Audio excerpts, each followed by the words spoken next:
coming out here after 30 years. Yeah, I ain't got nothing, but I'm gonna have something because I'm rich in personality, you know, and I'm rich in love. My family love me, and that's really all that counts. Hey man, shout out everybody out there on Team Banky Pound, man. I appreciate the love. Bam, bam, bam, bam, boom. I appreciate the support, man. Big love to everybody out there who support the movement, man. Everybody who support the platform. I appreciate you, man. Let's go. Let's get it. Let's run it up.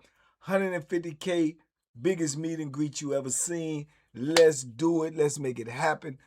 Big love to all my subscribers, man. All my members. Love y'all, man. I appreciate y'all. Listen, man, this is a team sport. It's a team sport, man. You got to go out there. You got to promote. You got to put boots on the ground, man, and spread the word about this movement, man, so we can get more people over here, so we can reach more people. The more people we reach, the more people we teach. The more people we teach, the more people we save. You dig? So let's go. Let's get it, man. TBP Nation, stand up, man. We out here, man. I ain't got no soundboard right now. I don't know what's going on. But gunshots. Listen, man. I was thinking back to my days of Augusta. What the? Just starting out, right? I heard some noise outside.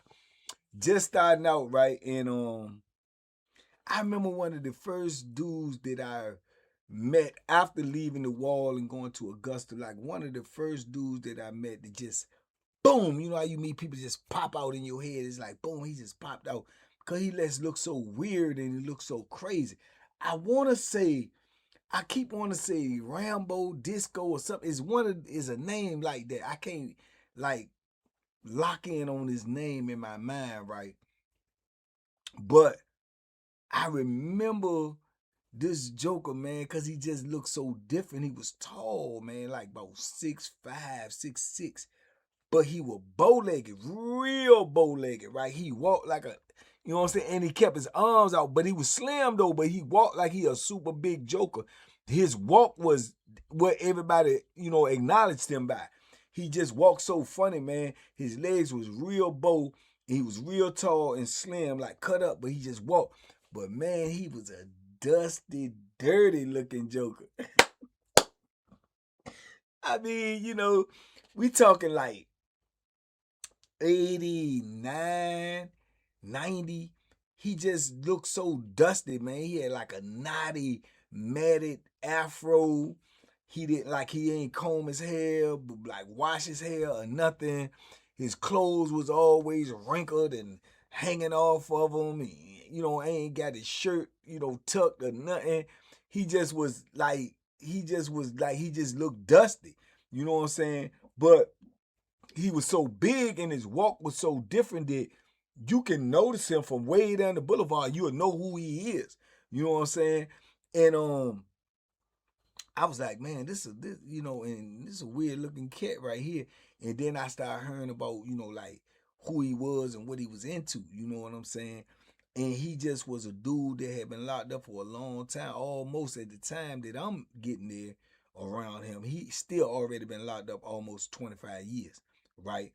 And the rumor was like he ain't had nowhere to go. He ain't had nobody out there. That he had literally, like, it's the first dude I ever have heard in my life that said, like, he turned down parole. He didn't want to go home because he's like, he better off in here. You know what I'm saying? He ain't had nobody on the street. So I'm like, what? They was like, man, he done made parole a couple of times, man. He don't even want to go home. You know what I'm saying? This is what the police was saying about him. But he's supposed to have been from around that area in Augusta. So by him being a black dude, and Augusta is mostly white people. So I guess people knew him.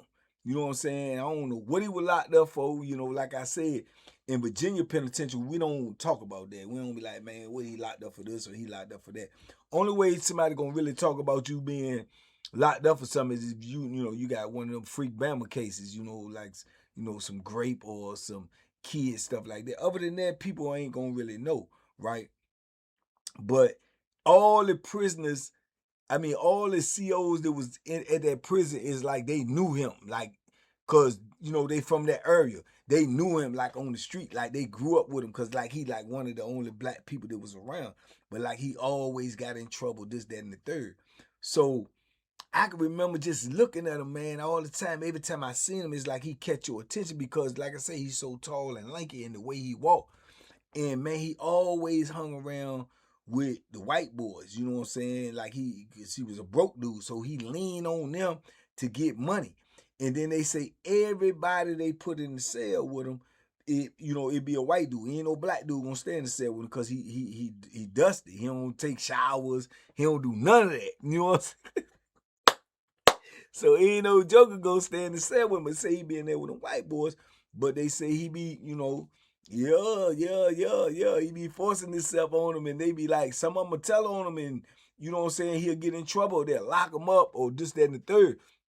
Now, this is in the late 80s, so it's like they won't really like transferring you or sending you nowhere or nothing like that. He was there. He was stuck there. I heard he had been there. He had came from like Southampton to there when they opened that joint up because he was from there. So they put him up there, right? But he had already been locked up like 20-some years. At the time I got to Augusta, I think it had only been open like 8-9 years or something like that. But he had been there the whole time and people knew him. Like I say, the COs and stuff knew him, right? And man, he was something else, man. He was just a different type of dude. And I'm early in my bit, so I'm not seeing dudes like that. I'm not understanding dudes like that. And I just used to look, and he'll speak. He'll always speak. He'll be like, hey, Mike, what's up, Mike? You know what I'm saying? Like a big old, like a jolly Bama. You know what I'm saying? He'll even get on the basketball court and play ball sometime. And, he was so tall, they just used him to get rebounds and this, that, and the third. But, man, he be stinking like a Lincoln, bro. I'm talking about he don't, like, shower. He don't do anything. If you looked at him, you would think, like I said, on the street, you would look at him, you would say, oh, this is a big old homeless dude right here. He looked like that in the penitentiary. Yeah, and he slayed trays. He slayed trays. He was a tray monster. He be up in that joint eating all the trays, eating other people's trays, getting food that they don't eat. He do all of that. You know what I'm saying? So I'm like, man, this joker right here weird as I don't know what. Because like I say, I'm new. I'm green, right? But he used to be walking around all the time with the white boys. He always kicking with the white boys because he always, trying to get money off of them. He living off of them. He ain't got nobody send him nothing. He don't, you know what I'm saying? He claim he ain't got no family. Everybody disown him. So boom, boom, boom. And then he been locked up 20-something years. And he keep turning down parole according to the COs. They like, he don't want to go home. He don't want to go home. So it came down to the point where, you know what I'm saying, he was supposed to been getting out. You know what I'm saying? Like his time is up and he was trying to stay. He still ain't want to go home, man. I'm like, what? It's like, man, they telling him like you leaving like in 3 days, and he's saying like I ain't got nowhere to go. I'm trying to stay here. He was even asking them if he catch a charge, would that keep him in there? And they was like, nah, you know what I'm saying? And he was like, well, it depends. He was talking about willing to, what if he kill somebody?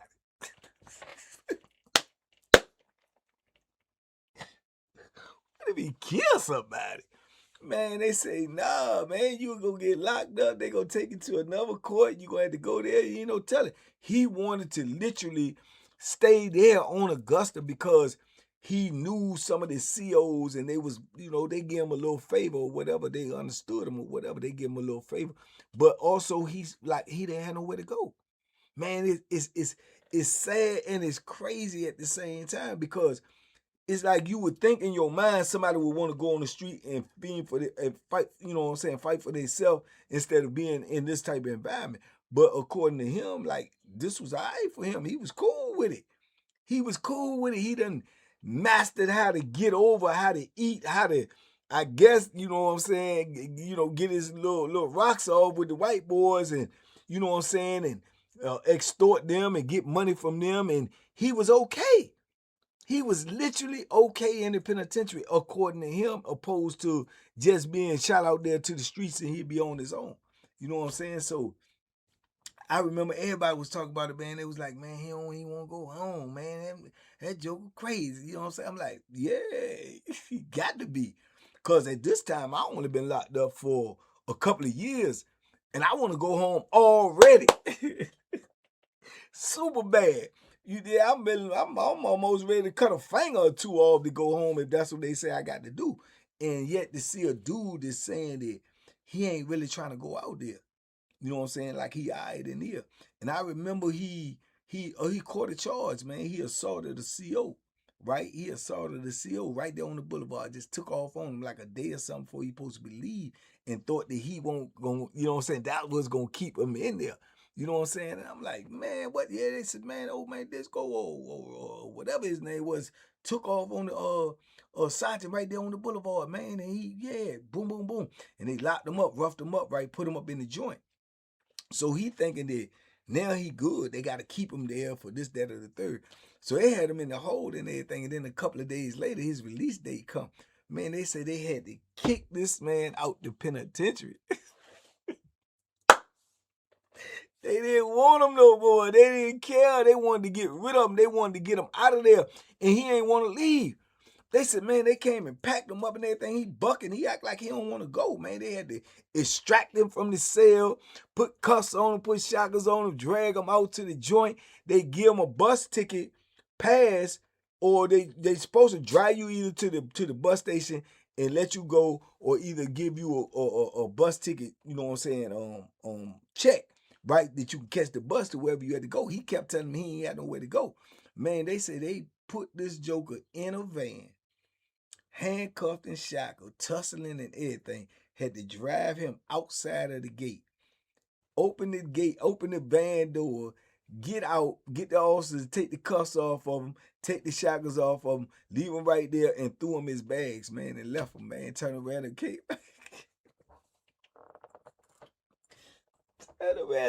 back in the gate. I said, man, ain't no way.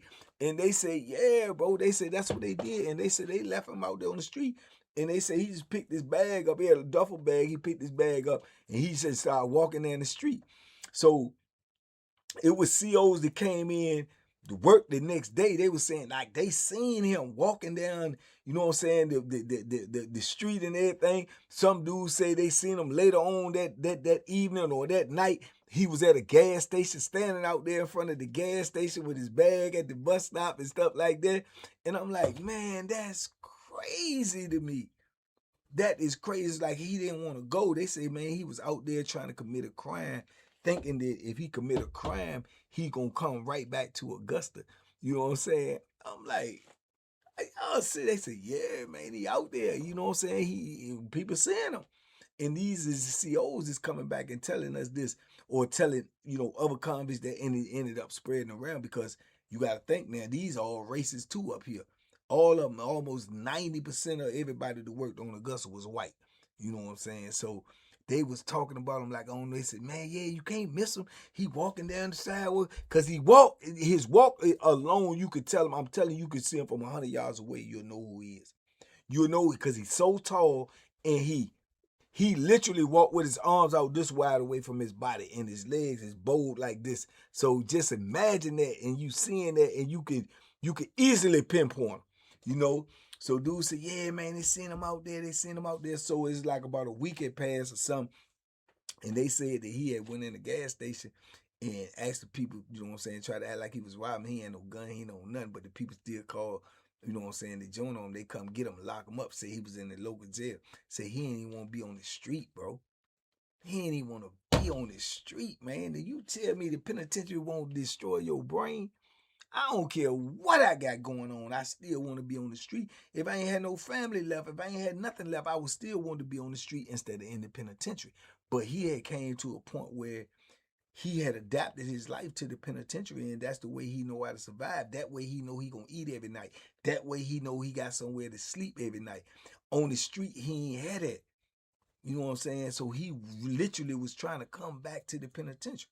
And I think they say he ended up getting his wish, man, because even though he had no gun, they still looked at it as robbery, because he go in there and act like he got a gun and demand some money, and the people call it people. You know what I'm saying? He ain't run, he ain't leave. He stayed there and waited for him to come get him, man. And I think that right there, man, was an eye opener to me, because that was like, it was sad, and I was thinking in my mind, I remember in my young state of mind, then I'm thinking like, man, would penitentiary do that to you? Will it make you not want to leave? Would it make you get adapted to this type of environment, this type of life? I was thinking all of these things like, nah, man, ain't no way, because I'm young and I'm new and I'm green in my bit, so I'm like, nah, I ain't gonna never, nah, that can never happen. And you know, I've only ran into a couple of people like that.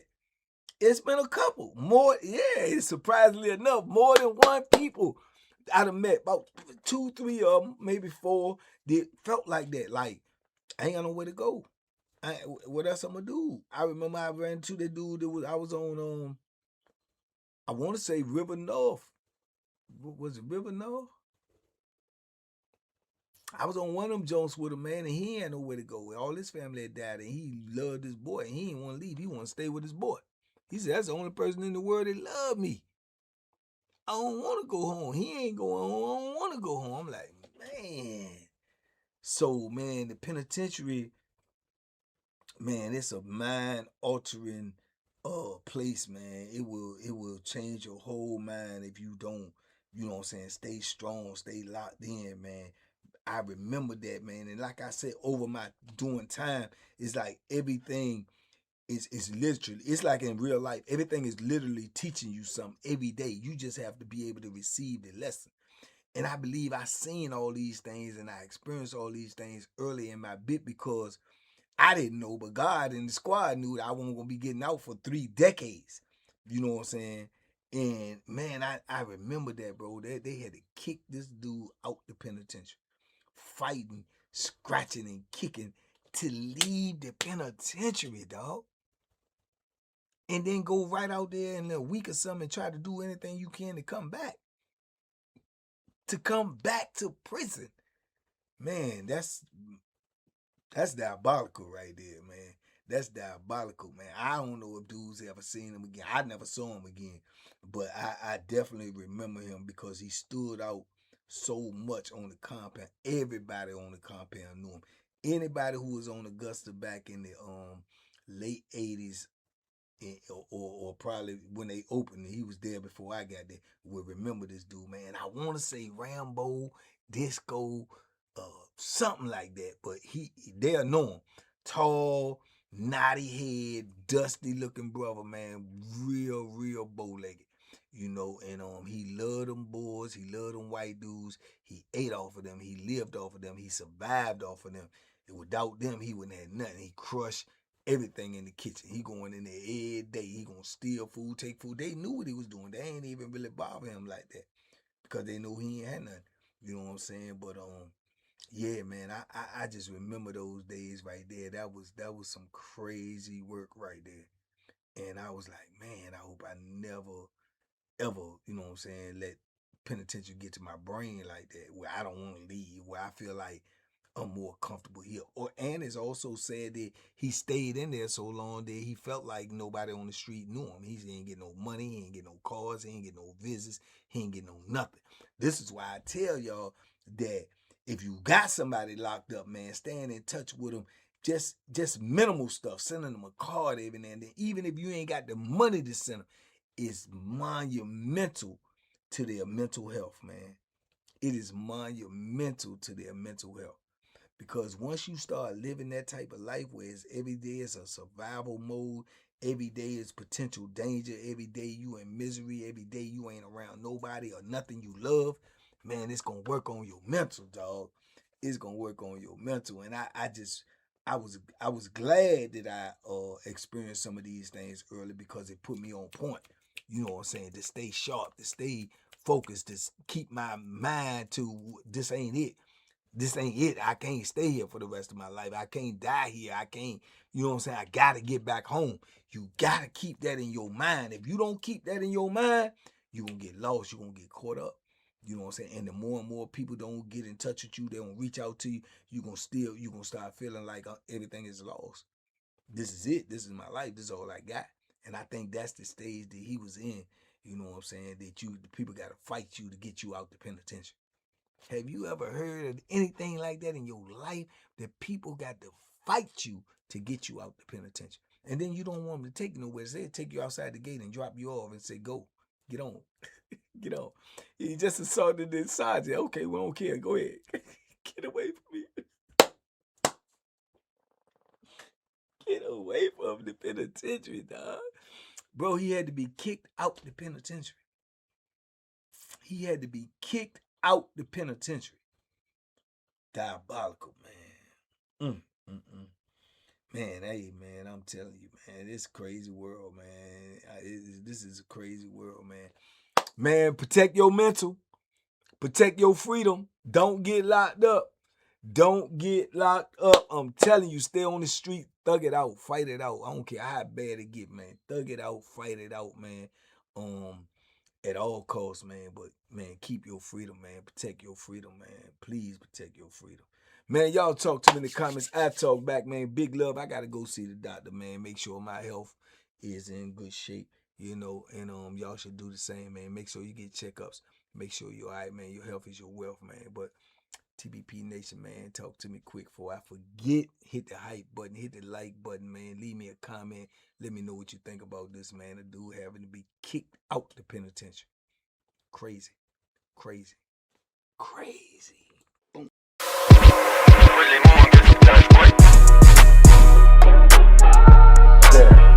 The Banky special. Yeah. Pure deliciousness. Pure deliciousness, man. My name is Banky, man. Everybody calls me Banky. That's the name that I got from my grandmother when I was young. I'm coming out here after 30 years. Yeah, I ain't got nothing, but I'm gonna have something because I'm rich in personality, you know, and I'm rich in love. My family love me, and that's really all that counts.